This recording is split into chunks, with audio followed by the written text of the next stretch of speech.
Alors, bonjour et bienvenue à toutes et à tous pour ce nouveau webinaire. Aujourd'hui, un thème qui me tient particulièrement à cœur et que je suis très heureuse de partager avec vous. Je vais vous parler aujourd'hui du leadership transformationnel et d'une invitation de passer de la notion de qualité de vie au travail, la QVT, à la QTV, c'est-à-dire la qualité du travail et de la vie. Et je vais vous expliquer pourquoi je propose ce changement dans l'acronyme, qui est également un changement de conception par rapport à ce thème qui est véhiculé dans les organisations et qui a pour but d'accompagner et de développer l'ensemble des collaborateurs et de prendre soin d'eux dans les organisations. Et c'est vraiment pour remettre au cœur cette notion de soin et de performance, de l'alliance du soin et de la performance, que je vous propose de switcher et donc d'aller de la QVT, de la qualité de vie au travail, à la QTV. Alors avant de démarrer, je vous propose que l'on vérifie ensemble si tout fonctionne bien. Qu'est-ce que vous pouvez mettre dans les commentaires? Vous avez la possibilité de le faire en ouvrant le chat en bas et donc de vérifier ensemble que tout va bien, que vous m'entendez, que vous pouvez visionner. Je vais après enlever la caméra me concernant.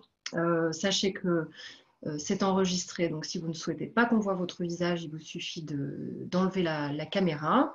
Je vous demande pendant la première partie de la présentation de fermer les micros. Ça va nous permettre de ne pas avoir les bruits de fond. Et puis on pourra réouvrir à la fin pour la partie échange. Voilà. Ok, donc on est tous connectés d'un point de vue technique, j'ai l'impression.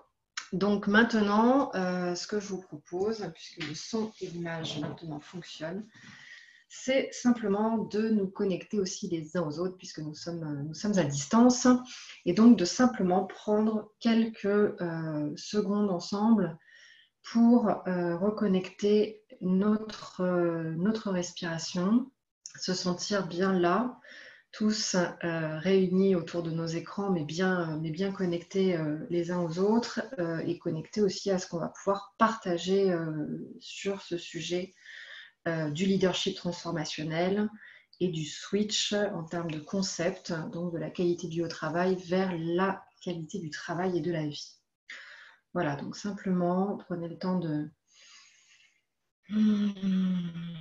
sentir votre respiration.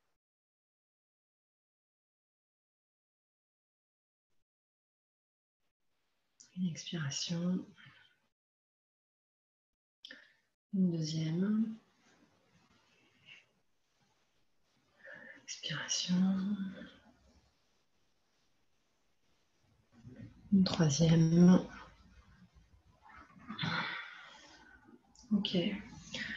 Sentir que vous êtes bien présent, bien ancré, bien assis dans votre chaise. Quand vous aurez cette sensation que ce sera le moment pour vous, eh bien vous pourrez revenir vers le groupe et éventuellement mettre la manière, la façon dont vous vous sentez aujourd'hui, peut-être votre météo interne et puis comment vous vous sentez après ces quelques... Alors, pendant que vous écrivez ça dans les commentaires, donc la proposition pour ce webinaire et les prochaines minutes que nous allons passer ensemble, c'est d'abord de regarder ensemble un peu ce qui se passe autour du sujet de la qualité de vie au travail, notamment ces dernières années. Ensuite, eh bien, à partir de quoi on peut penser ce sujet et comment agir dessus. Et enfin, comment accompagner sur ce sujet, si vous êtes professionnel de l'accompagnement et si vous êtes manager, comment solliciter un accompagnement sur ce sujet. Alors, je vais enlever ma caméra pour la suite et nous allons démarrer. Alors, nous allons démarrer par une position concernant la qualité de vie au travail, une position qui est la mienne, en tout cas, sur le fait que la notion de QVT a été galvaudée ces dernières années. Alors pourquoi je dis ça? Parce que ces dernières années, la qualité de vie au travail, eh bien, a fait l'objet, en fait, d'une médiatisation et d'un intérêt dans les grandes organisations, beaucoup autour du fait de mettre en place des outils,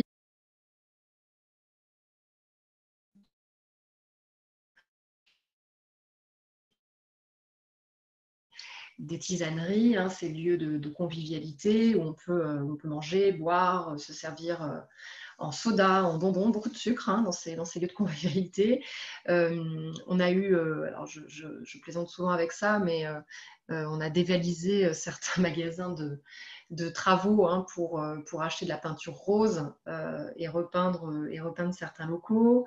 On a investi en team building, en réunion sympa pour les collaborateurs. Alors, je ne dis pas que tout ça est inutile, je dis que tout cela est nécessaire, nécessaire pour en effet faire en sorte que les bâtiments soient appropriés à recevoir du public. Moi, personnellement, j'ai travaillé dans l'industrie, dans des secteurs très industriels, et il était bien utile de repeindre et parfois même de réhabiliter certains locaux.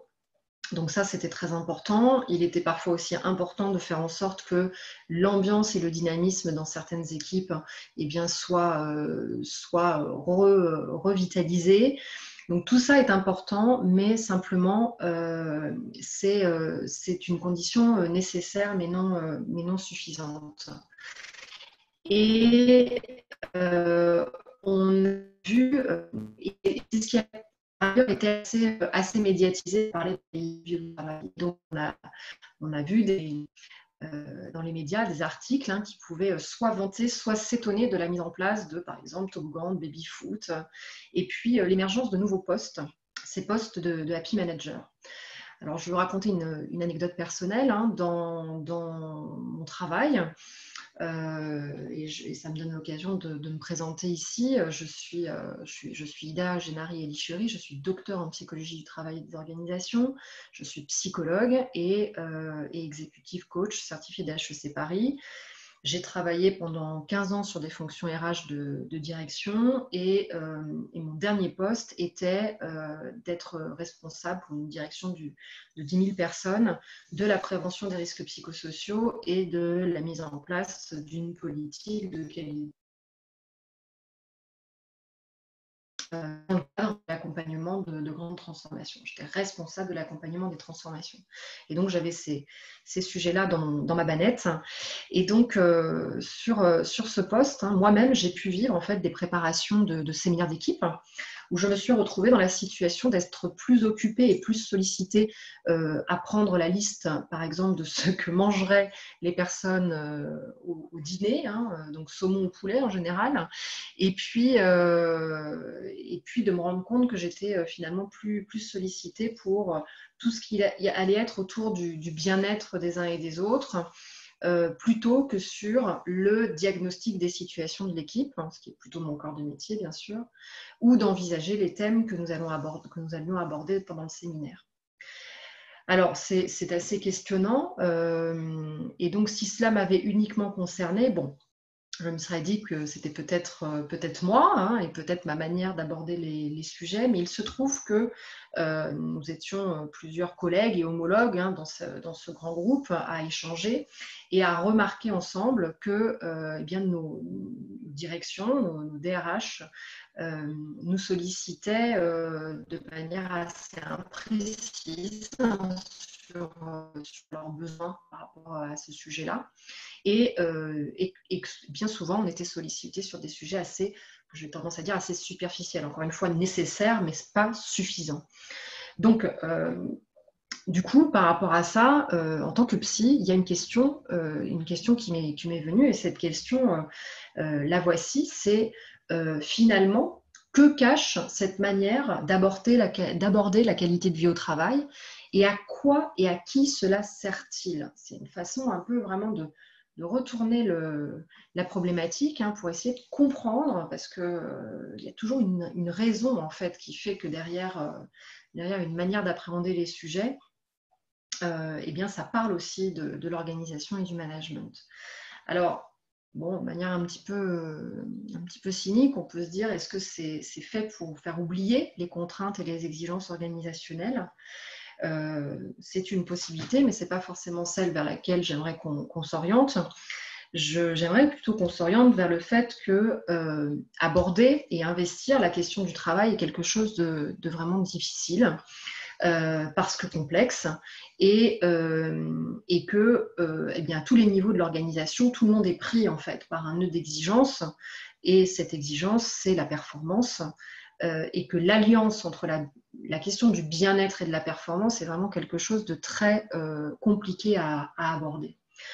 Donc, la question qu'on peut se poser, c'est finalement comment est-ce qu'on peut traiter et investir cette question du travail, à qui on peut donner la charge de traiter cette question, parce que ça aussi, c'est sans doute une question à clarifier. Il n'est pas forcément évident que les responsables de la qualité de vie au travail dans les organisations et ceux qui sont dans leurs équipes, donc par exemple les happiness managers, etc., soient réellement investis par l'organisation de traiter cette question du travail, de traiter la question de l'effet que le travail peut avoir sur les personnes.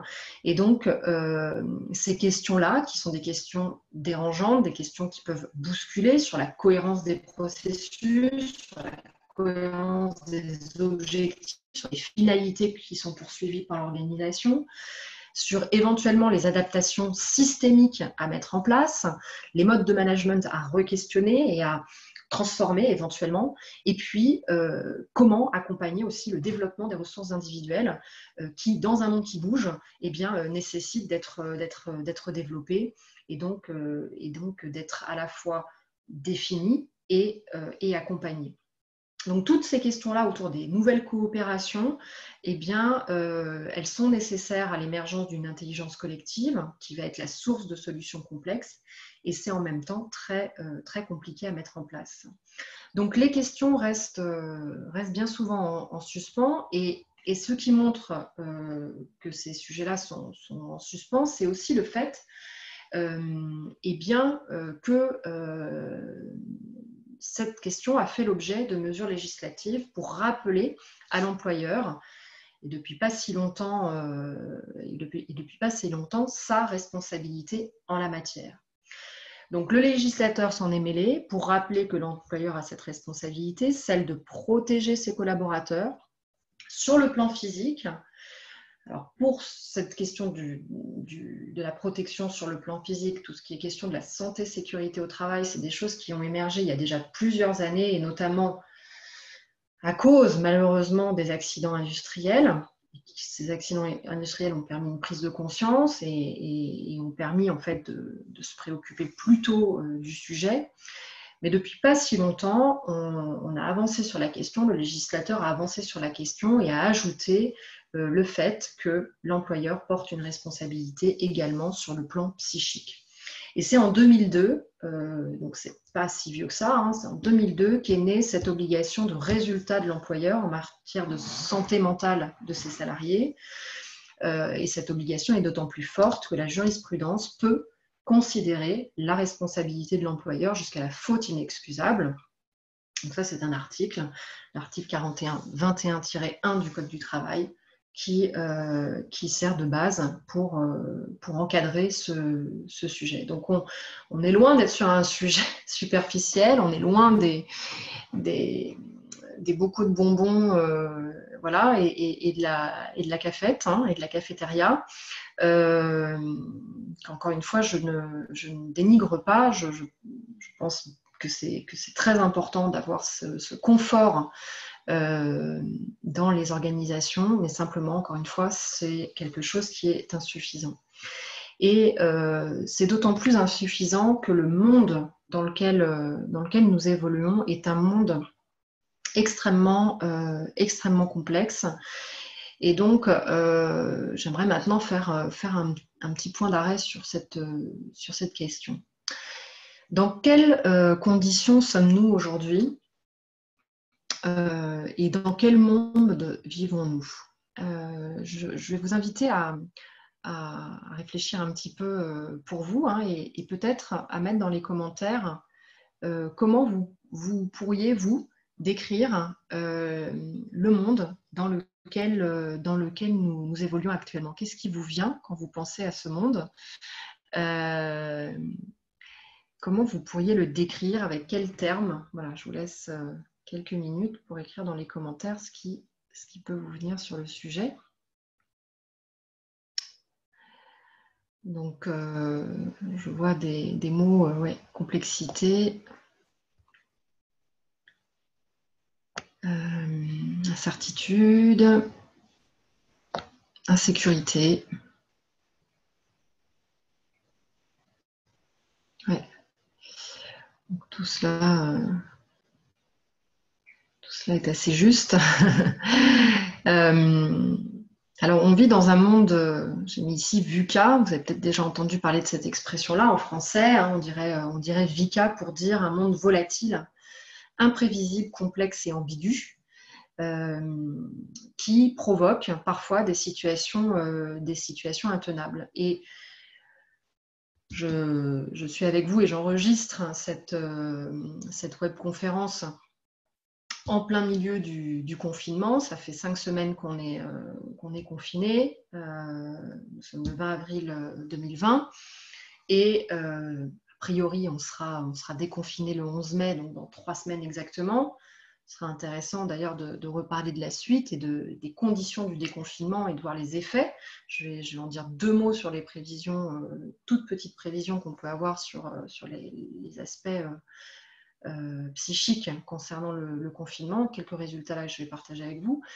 Premier résultat, mais on sera vraiment, on aura intérêt à être vraiment très, très vigilant à ce sujet-là. Mais donc, cette période particulière que l'on vit, elle est inédite, elle est inattendue, elle est complexe, elle est ambivalente. Et donc, elle nous positionne de nouveau encore plus devant ces questions, hein, du travail qu'on a évoquées tout à l'heure. Qui va traiter le travail? Qui va traiter l'organisation du travail? Quelles questions on va se poser sur le travail dans le cadre de la reconstruction, hein, dans le cadre de la reprise? C'est des vraies questions qu'on ne peut plus ignorer.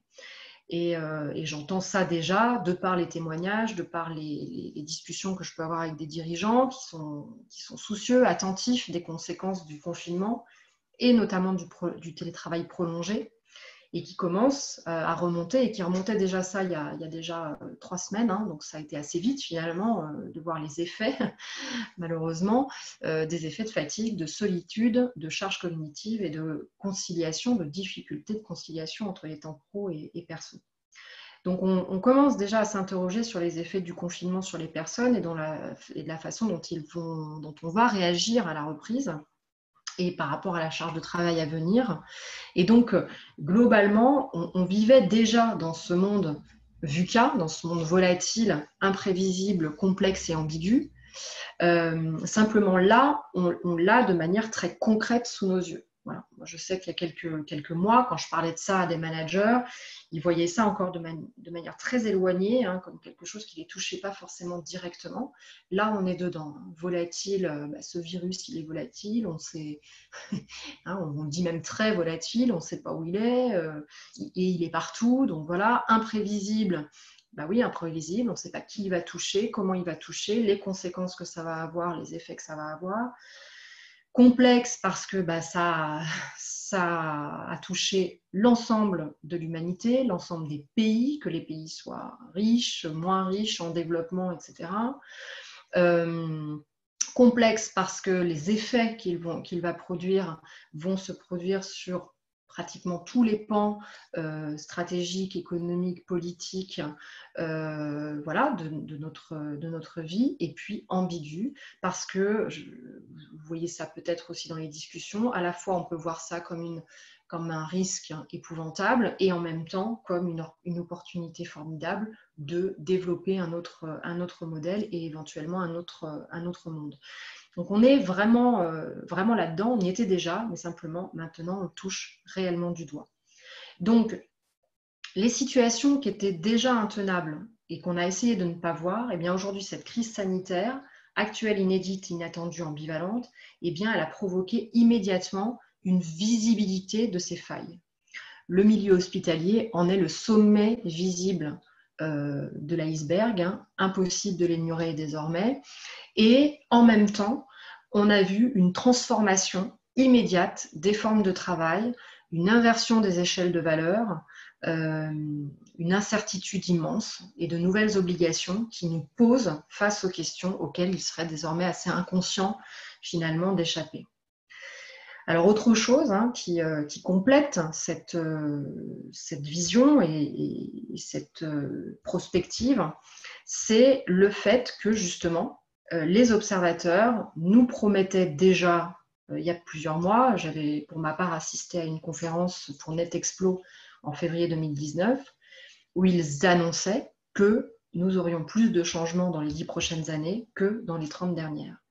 Donc, ça va très vite. Et j'ai pu assister aujourd'hui même, grâce à toutes ces séances webinaires qu'elles on peut bénéficier aussi grâce à la magie quand même d'Internet hein, et de cette possibilité d'être en connexion les uns avec les autres et de choisir aussi son niveau d'information et les informations qu'on souhaite recevoir. Donc j'ai pu suivre un webinaire avec un spécialiste de l'intelligence artificielle qui était absolument passionnante et en même temps très questionnante, je dois dire. Enfin moi en tout cas ça m'a beaucoup questionnée, notamment sur des aspects éthiques, culturels, voilà, qui font pour moi le fondement de notre humanité. Mais bon, j'étais extrêmement intéressée d'entendre ce qui sera possible de faire demain et les questions qui se posent par rapport à ça, et ce qui est déjà possible de faire d'ailleurs. Et donc ça va très très vite. Alors en tant que psychologue, je vais le dire comme ça va plus vite que notre capacité humaine cognitive à intégrer ces évolutions.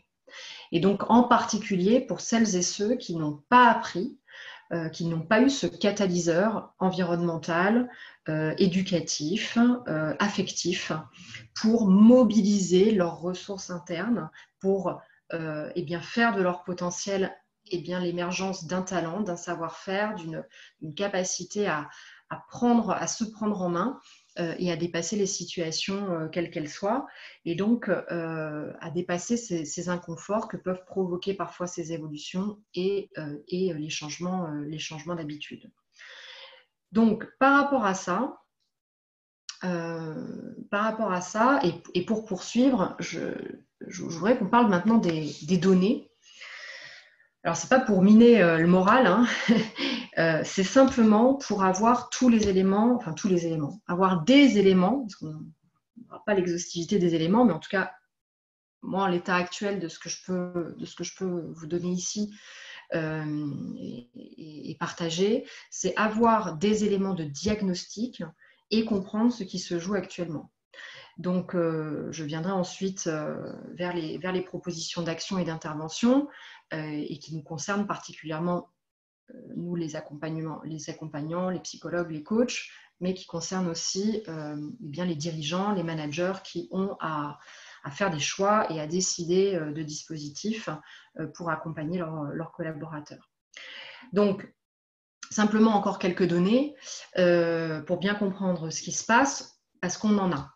Et donc, pour les personnes qui sont dans les organisations actuellement, ce qu'on peut faire d'abord, c'est d'aller regarder les baromètres sociaux annuels d'engagement des collaborateurs et de voir un petit peu où est-ce qu'on en est. Parce que là, on a des données et des indicateurs extrêmement riches à prendre en compte et à analyser avec beaucoup de précautions, mais de savoir déjà d'où part votre organisation, si vous avez des données là-dessus, les reprendre à l'occasion de la reprise et de regarder sur quel point être particulièrement vigilant au moment de la reprise, parce que ce qui existait avant existe toujours, plus la couche de la crise sanitaire et du confinement. Donc, allez regarder ça de près, éventuellement vous faire aider par des spécialistes des sciences sociales qui sont en mesure d'analyser les résultats et les statistiques. Hein. C'est quand même des données qui sont pas forcément simples à manipuler et à analyser. Donc, je vous préconise vraiment d'être vigilant à ce sujet-là et d'aller consulter les professionnels en la matière. Voilà, ceux qui savent lire les stats. En sciences sociales en particulier. Et donc, je vais vous donner par exemple un indicateur à regarder avec beaucoup d'attention. C'est l'indice de fierté des collaborateurs à l'organisation. C'est un indice qui est à regarder avec vraiment beaucoup de précaution parce qu'il peut être très piégeant. Par exemple, s'il est élevé, il peut être le signe d'une projection affective importante et d'un attachement puissant à l'entreprise, voire à une identification constitutive de la personne et du collectif. Donc, dans ce cas, avant de se réjouir d'avoir 80% de fierté déclarée à l'entreprise et à l'organisation, de vraiment aller vérifier les autres indices, parce que vérifier les autres indices va vraiment être déterminant dans la compréhension de cette donnée. Si les indices, par exemple, de confiance en l'avenir, de compréhension de la stratégie de l'entreprise, mais aussi de la compréhension de la géopolitique, l'économie, etc., est basse, eh bien, il va être vraiment important de veiller au collectif. Parce que là, tout se passe comme si le collectif était pris dans un cyclone où il est au milieu. Il est un peu au cœur du cyclone sans bouger. Hein. Au cœur du cyclone, c'est pas là qu'on bouge, donc il ne bouge pas, mais par contre, tout bouge autour de lui. Et donc, lui, il est attaché à une vision de l'organisation qui n'est plus ce qu'elle était. Il est figé dans cette représentation-là. Il est fier de cette représentation-là qui n'est plus. Et donc, c'est là qu'on a un gros risque de décrochage, de rupture et une véritable difficulté d'adaptation qui peut alors se présenter. Donc, au regard de ces données, c'est vraiment important de se pencher sur l'accompagnement de la reprise et de l'ensemble des collaborateurs, et ce sera vraiment quelque chose qui ne sera pas superficiel. Je voudrais simplement faire écho à ce qui a pu se passer dans une entreprise comme celle d'Orange au moment des grandes transformations et du déficit d'accompagnement. En fait, le PDG d'Orange, qui n'avait pas forcément cette vision-là et qui peut-être à un moment donné a eu un angle mort sur le sujet, en juillet 2019, là, quand le procès a repris et un jour en sortant du tribunal, il a dit nos données indiquaient que 80% des collaborateurs étaient fiers de l'entreprise et j'ai pris ça comme un bon signe. Donc voilà typiquement le genre d'erreur d'interprétation des chiffres si on ne va pas regarder les corrélations entre les données et les éventuelles données contradictoires qu'on peut qu'on peut penser contradictoires quand on les observe et ne pas les comprendre, sauf si bien, vous aviez des professionnels des sciences sociales qui sont là pour faire émerger la compréhension et l'analyse de la donnée. Donc ça, c'est la première chose. Vous pouvez retourner vers vos données, vers vos indicateurs et vos baromètres sociaux.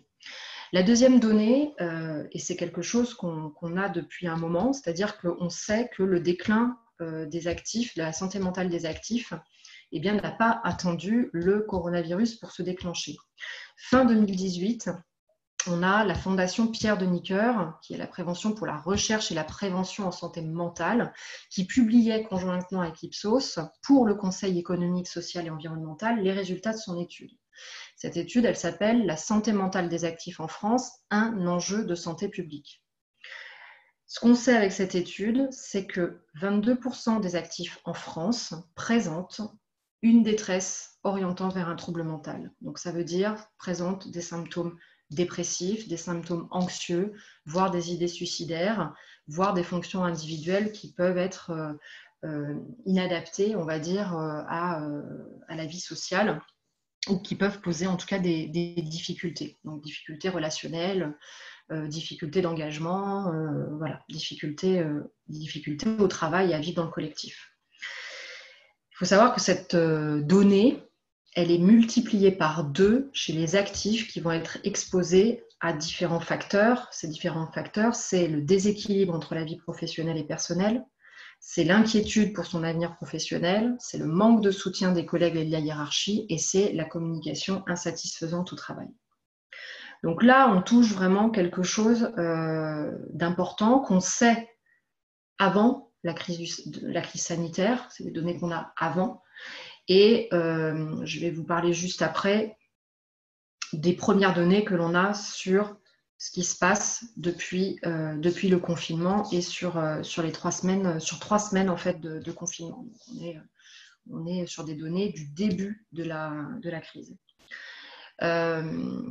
Pour rester sur ce qu'on avait déjà comme données, eh bien c'est le coût. Le coût de l'absentéisme, qui est un coût évitable. Donc ça, on le sait depuis fin 2018 grâce à l'Institut Sapiens, qui a publié des résultats sur le sujet et qui nous dit que le coût de l'absentéisme, c'est 108 milliards d'euros. Donc c'est le budget de l'éducation nationale, pour vous donner un ordre d'idée. Et donc s'occuper de la qualité de vie au travail, mais sous l'angle du travail, de l'organisation et du management, serait, selon l'Institut Sapiens et ses analyses, vraiment une clé pour diminuer considérablement ce coût et cet absentéisme, puisqu'ils arrivent à déterminer en fait que 90% des questions ou des raisons en tout cas pour lesquelles les personnes sont absentes tiennent à des questions d'ordre organisationnel, managérial. Donc 10% des arrêts seraient des arrêts incompressibles et 90% seraient des arrêts sur lesquels on pourrait jouer. Donc ça, c'est des données qu'on a et qu'on avait avant le confinement. Maintenant, pour terminer sur cette partie, quelque chose de vraiment extrêmement récent, donc une étude d'OpinionWay qui a été publiée là aussi dans le Figaro et qui nous dit que sur une étude qui concerne la période du 31 mars au 8 avril, donc sur 3 semaines, quasiment les 3 premières semaines du confinement, eh bien, on peut voir que la moitié des collaborateurs, donc exactement 44%, présentent un effet d'anxiété, des effets d'anxiété, et une détresse psychologique. Jean-Pierre Brun, qui est un grand spécialiste de la qualité de vie au travail, qui est cofondateur d'Empreintes Humaines et expert, eh bien dit que le confinement, tant dans le secteur privé que public, engendre une surcharge de travail qui provoque une fatigue mentale et cognitive. Donc ça, c'est vraiment des données qu'on a là et maintenant. Dans le détail, on a plus d'un quart des salariés, 27% exactement, qui éprouvent une détresse psychologique modérée, pouvant entraîner des symptômes post-traumatiques, plus élevés pour 18% d'entre eux, avec un risque de déclenchement d'une maladie mentale, donc ce qu'on appelle la décompensation, et puis sérieuse, et plus marquée chez les hommes que chez les femmes. C'est déjà quelque chose que l'on avait dans l'étude dont je vous ai parlé précédemment de l'Institut Pierre Dicker, les femmes étant plus enclines à être dans les facteurs de risque, à savoir manque de conciliation vie pro-vie perso, parfois isolement. Et donc voilà, on sait déjà que les femmes sont plus soumises à ces effets. Voilà, donc là, il y a vraiment un grand point de vigilance à avoir sur la reprise et la manière dont on va accueillir les collaborateurs dans le cadre du déconfinement. Et donc, j'aimerais qu'on évoque ensemble maintenant les pistes d'action possibles et de manière de remettre au cœur le travail et la vie, donc cette notion de qualité du travail et de la vie pour bien préserver à la fois le bien-être et la performance dans les organisations. Alors d'abord, une première piste, c'est de renforcer la coopération entre les ingénieurs méthodes et les ressources humaines, pour vraiment envisager la reprise et les processus qui vont être mis en place dans le cadre de la reprise de manière conjointe. j'ai travaillé de cette manière-là dans le grand groupe où je travaillais précédemment, de vraiment amener les ingénieurs méthodes à comprendre ce qui se joue au niveau social. Et ça, les prises de conscience qu'il y a eu dans les échanges qu'on a pu avoir, ça ont vraiment été extrêmement intéressants. Donc l'idée, c'est vraiment après d'ancrer ça dans la pratique. Et donc, en fait, pourquoi c'est important d'allier les deux? C'est le fait que l'un détient la technique pour s'assurer de la qualité du travail, des objectifs de performance, donc je parle plutôt des ingénieurs méthodes dans ce cas-là, et l'autre, les cadres des ressources humaines, ont la connaissance des enjeux sociaux, du fonctionnement humain, discutent avec les partenaires sociaux également, ont cette connaissance et bien de ce qui se joue pour les personnes, notamment en situation de changement profond, ou peuvent faire appel à des spécialistes et des experts sur le sujet.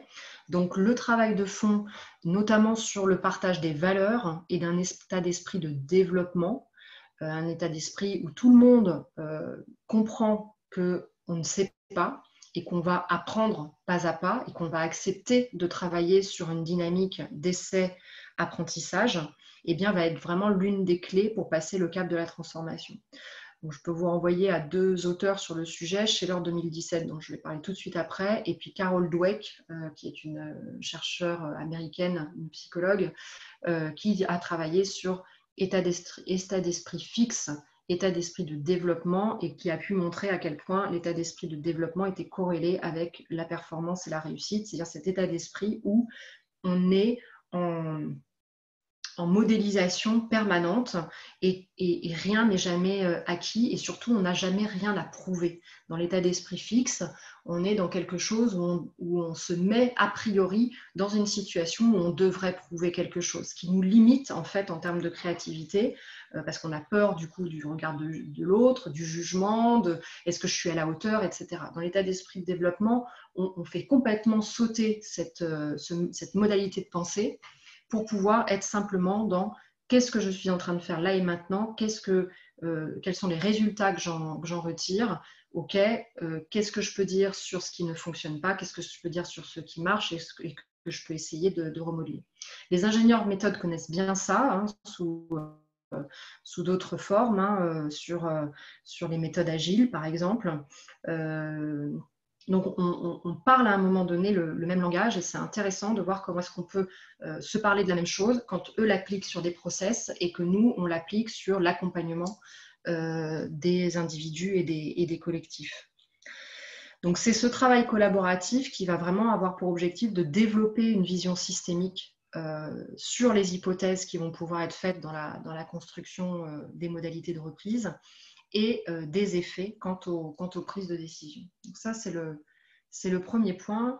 Et je voudrais donc partager avec vous cette donnée des recherches de Scheller qui nous montre que eh bien, notre réussite, en fait, elle est déterminée à 20% par ce que nous faisons et à 80% par notre psychologie. Donc, c'est vraiment fondamental comme résultat, c'est-à-dire qu'ils se sont rendus compte et ils ont pu vraiment démontrer par des corrélations que notre manière de penser était directement corrélée à la réussite, que nous avons bien sûr besoin des méthodes et des processus, mais que cette partie émergée de l'iceberg et du fonctionnement, cette partie qu'on voit, n'est pas celle qui produit les meilleurs résultats, notamment quand on est en situation de transformation profonde. Voilà, en situation profonde, on a besoin de construire des processus.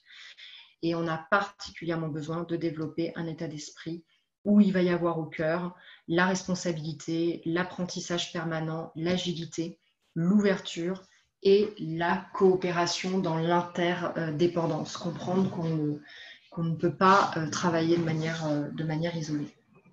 Donc ça, c'est un premier point. Un autre point qui va être d'avoir une approche systémique autour de toutes les modalités d'action qu'on va pouvoir mener. Donc là, l'idée, c'était de donner un repère en utilisant ce que l'ANAC, donc l'Agence nationale pour l'amélioration des conditions de travail, a finalement conceptualisé depuis longtemps maintenant. Donc ça, c'est vraiment des points de repère pour nous aider à agir et à accompagner. C'est de regarder si on a bien pris en compte tous les pans d'action de manière systémique et qu'on est bien positionné sur l'ensemble des champs. Donc, c'est vraiment un point de repère quand tout se met à bouger qui va permettre de s'assurer que les champs principaux et reconnus en l'état actuel des connaissances eh bien, sont bien investigués. Une autre piste possible, c'est celle de l'approche par la bientraitance professionnelle. Donc là, je vous présente quelque chose qui a été développé par Jean-Luc Bernot en 2016, qui a écrit un ouvrage qui s'appelle Psychologie de la bientraitance professionnelle. Donc ça, c'est vraiment une approche assez nouvelle qui se caractérise par le développement de comportements d'altruisme, de conscience, de positivité, de courtoisie, de vertu civique, d'esprit d'équipe. Alors, ce n'est pas des mots qui ont été posés comme ça, hein, c'est issu de recherches et d'observations comportementales, de voir dans les équipes quand ça fonctionne, qu'est-ce qui marche, quels sont les comportements qu'adoptent les membres de l'équipe, et inversement, quand ça dysfonctionne dans des collectifs, qu'est-ce qui est en train de se produire. Donc voilà, donc on a ici les comportements qui fonctionnent et qui produisent de la performance, et donc de l'alliance entre bien-être et performance, et inversement, ce qui peut être délétère à la fois pour l'organisation et pour les individus. Donc ce qui vient au cœur, altruisme, conscience, positivité, courtoisie, vertu civique et esprit d'équipe. Et ces comportements-là, ils vont être favorisés par le soutien social perçu, les caractéristiques du travail, le sentiment de justice procédurale et distributive, et enfin l'engagement affectif et normatif de l'organisation. Et là, je précise bien, on dit bien de l'organisation. Donc, c'est l'organisation qui, du coup, présente une empathie, une compréhension de ce qui se passe pour les personnes, donc comprendre ce qui se joue pour elles dans les changements et développer cette empathie, cette bienveillance au sens premier du terme, c'est-à-dire comment est-ce qu'on veille au bien, qui vont être, par exemple, ce bien, ça peut être ce qui va être défini de par les valeurs partagées et communes, et ce bien commun qu'on a, qui peut être l'entreprise, qui peut être ce qu'on retire chacun de l'entreprise, ce qu'on produit et ce que l'on produit pour les clients. Donc, c'est vraiment intéressant d'aller regarder ces différents critères également pour éventuellement construire des actions.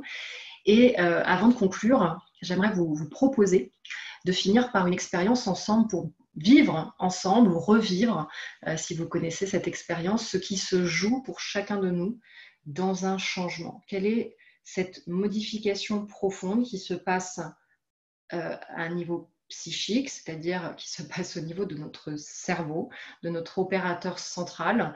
Et les neurosciences nous montrent aujourd'hui que c'est véritablement la déconstruction et la reconstruction de réseaux de neurones. Et donc ça demande vraiment un effort constant pour le mettre en place. C'est un peu comme si vous alliez à la salle de sport et faire des tractions. Vous allez construire des nouveaux muscles. Et bien pour le cerveau, c'est la même chose.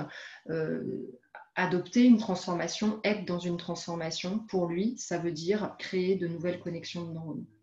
Et donc ça, je voudrais vous proposer une expérience qui est une expérience principe de base de la psychologie cognitive à une époque où il n'y avait pas d'imagerie cérébrale, et pourtant on arrivait déjà à détecter qu'il se passait quelque chose pour chacun d'entre nous quand on demandait des consignes inhabituelles aux personnes. Donc cette expérience, c'est l'effet Stroop, et donc je vous propose qu'on le vive ensemble. C'est une expérience qui date des années 30 et qu'on a pu maintenant reproduire, donc déjà des milliers et des milliers de fois, qui est extrêmement robuste, et puis pour laquelle on a pu aussi ajouter l'imagerie cérébrale qui nous permet du coup de voir maintenant ces fameux réseaux de neurones bouger, se transformer quand on fait faire ce type d'expérience. Alors voilà, allons-y. Donc c'est quoi une habitude ? Faisons cette expérience ensemble. Donc dans un premier temps, je vous propose de nommer les couleurs qui s'affichent à l'écran. Je vous laisse le temps de pouvoir le faire. Vous pouvez le faire à haute voix.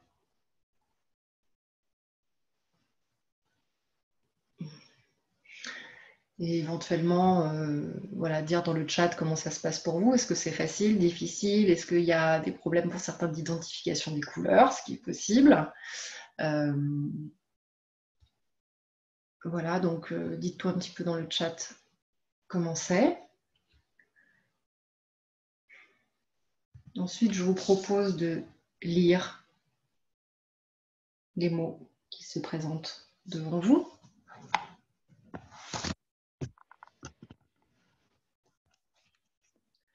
Donc, quelle est la différence d'abord déjà que vous percevez entre les deux tâches que vous venez de faire? Donc, l'une nommer les couleurs, l'autre lire les mots. Comment ça se passe pour vous? Voilà, donc il y en a qui nous disent c'est plus rapide de lire les mots. Voilà, plus fluide. Ok. Et je vous invite maintenant à nommer la couleur du mot.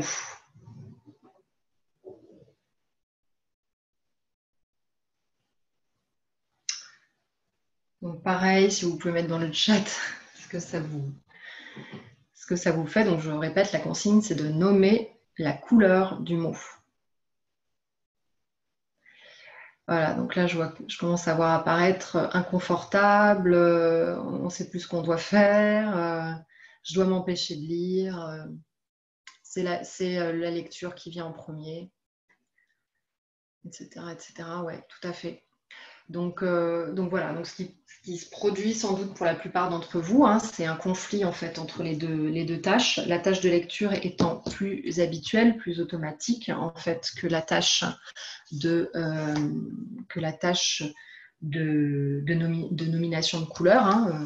Lire, hein, c'est quelque chose que l'on fait depuis maintenant très longtemps et que l'on fait tout le temps. Je vous propose de poser vos yeux si vous avez des choses qui sont écrites autour de vous. Et je vous mets au défi de ne pas lire si vous tombez sur un mot. Voilà, je vous mets au défi de ne pas le lire. Voilà, donc cette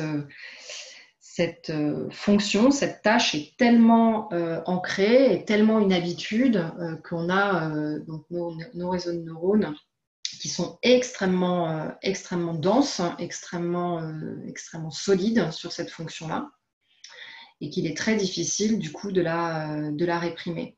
C'est un petit peu différent concernant la nomination de couleurs. Si vous rentrez dans une pièce, là où vous êtes, a priori, consciemment, vous ne vous êtes pas mis à dénommer la couleur de tous les objets qui sont autour de vous. Voilà, vous n'êtes pas dit je suis rentrée dans une pièce où le mur est blanc, les tableaux au mur sont de telle ou telle couleur. Voilà, donc c'est une tâche que vous savez faire, mais ce n'est pas une tâche automatique, ce n'est pas une tâche que vous avez automatisée. Et j'ai envie de dire bien heureusement, c'est-à-dire heureusement qu'on a des habitudes sur certaines tâches qui évitent que l'on soit constamment en train de conscientiser ce qu'on est en train de faire. Hein. Imaginez si vous sortez de votre lit le matin et que vous devez conscientiser toutes les actions à mener pour aller jusqu'à la cuisine, faire votre café et toutes les routines matinales ou toutes les routines de la vie de manière générale, ce serait complètement impossible. Voilà, ce serait un enfer. Voilà, donc il y a des tâches qui sont automatisées et c'est tant mieux, et il y a des tâches qui ne le sont pas et c'est tant mieux, parce que c'est pareil, si là la nomination de couleurs était automatisée, bah, vous seriez envahi par les informations qui sont autour de vous. Voilà, donc c'est assez bien fait de ce point de vue-là. Simplement, ce qui se passe là, et c'est ça en analogie que je veux vous montrer, c'est que du coup, quand vous avez besoin de changer une habitude, eh bien, l'habitude automatique prime et il y a un effort à faire pour la réprimer. un effort à faire pour faire remonter à la surface une nouvelle tâche, et donc une nouvelle tâche qui pourrait devenir éventuellement une habitude si on en avait besoin. Voilà. Si c'était la nomination de couleur, vous voyez, qui demain était la chose la plus importante, eh bien ça demanderait de désapprendre cette fonction automatique et de mettre à la place la nomination de couleur. Vous voyez à quel point ça peut être compliqué. Et donc c'est exactement ça qui se passe pour chacun d'entre nous face au changement.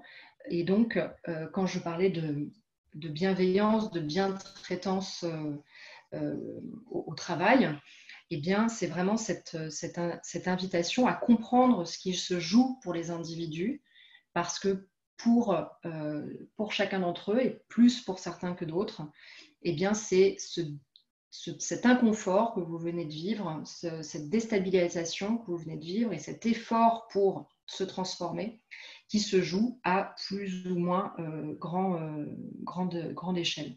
Voilà.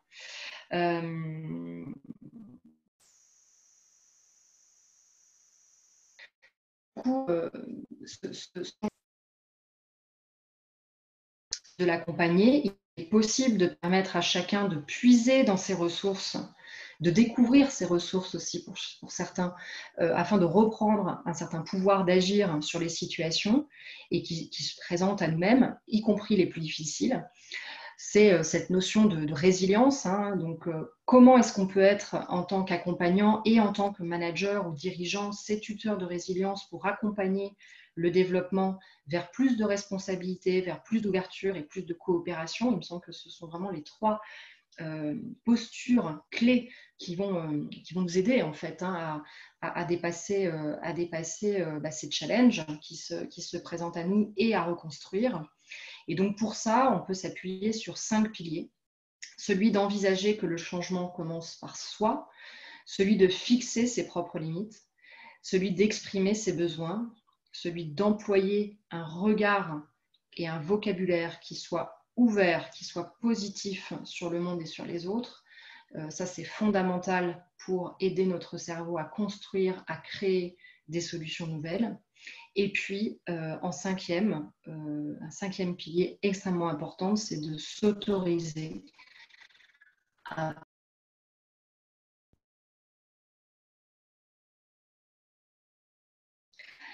voilà, tout ça, eh bien, proposer de passer de cette un peu galvaudée, comme je vous l'ai dit, pas forcément prise sous l'angle que propose l'ANACT depuis très longtemps. Hein, donc, a priori, normalement, on avait les outils pour, mais voilà. Mais du coup, de switcher ça, de switcher le modèle, parce que du coup, galvaudé, dans l'esprit des gens, on ne parle plus de la même chose, on ne parle plus de la chose qui est adaptée, et particulièrement en l'état actuel de la situation. Et donc, d'aller vers la QTV, de saisir l'opportunité de transformer les choses en centrant notre attention sur les innovations et les décisions actuelles que nous allons avoir à prendre. Et donc, à la lumière de la QTV, ça veut dire placer le travail et la vie de ceux qui l'exercent au cœur de nos réflexions, en alliant bien-être et performance, en responsabilisant l'ensemble des acteurs, en leur permettant en fait d'être contributeurs à cette reconstruction et à la création à venir, et puis en accompagnant chacun dans la découverte de ses ressources propres, de son pouvoir d'agir, en valorisant les forces au service du développement de ce que je présente ici, c'est-à-dire un lieu pour tous. Et pour tous, ça veut dire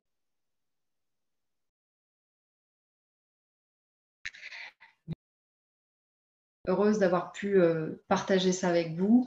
Ici, un petit lien YouTube que je laisse ici, mais que vous pourrez aller consulter simplement pour une vidéo très sérieuse, vous verrez, pour être observateur hein, sur ce qui pourrait bien se produire dans le monde d'après. Voilà, bon, je dévoile un petit peu les choses, mais vous pourrez regarder, c'est rigolo et peut-être pas rigolo, mais en tout cas ça questionne. C'est une pub, je crois, pour une banque, si j'ai bien compris. Et donc, la possibilité d'aller de son travail à son domicile grâce à un toboggan géant voilà, qui nous fait passer par mille et un endroits.